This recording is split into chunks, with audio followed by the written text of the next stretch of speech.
San Francisco's Golden Gate Bridge is one of the most iconic landmarks in American history. Opening May 28, 1937, 11 men died constructing the mile-wide, 3-mile-long channel between the San Francisco Bay and the Pacific Ocean. The most conspicuous precaution taken during the construction was a massive safety net which saved the lives of 19 men who became known as the Halfway to Hell Club. Today, the Golden Gate Bridge is the #1 suicide spot in North America. On average, over 30 people a year, and to date, almost 2,000 men, women, and even a few children have ended their lives at this present-day wonder of the world.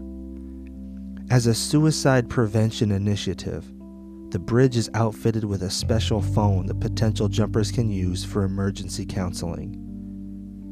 Trained personnel are then burdened with the immediate task of trying to save a life, all the while knowing that they may very well be the last person this caller ever speaks to.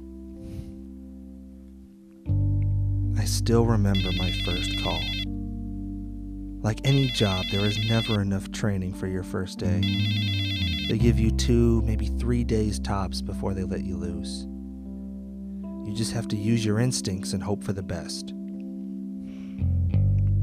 The worst one I ever got was after my first month or so.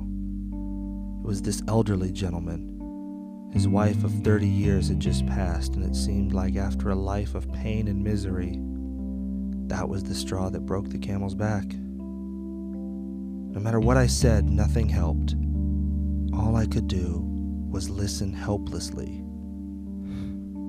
as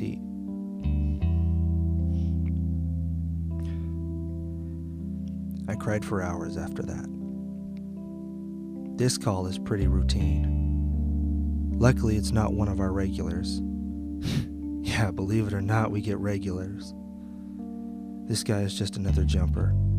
We get a lot of those, especially around the holidays. Just further proof that loneliness is the worst kind of human suffering. We're supposed to keep the calls under 7 minutes. Get them to help themselves rather than become dependent on us. There is something about this bridge, though. Like gazing upon its majestic beauty makes those on the edge realize how minuscule they must be in the grand scheme of things. I cried for hours after the first one. Now, it barely registers as anything more than just a part of the job. Most of the time when you call a suicide prevention hotline, you get a crisis counselor who actually cares about you and wants to help you get through this overwhelmingly difficult moment. But sometimes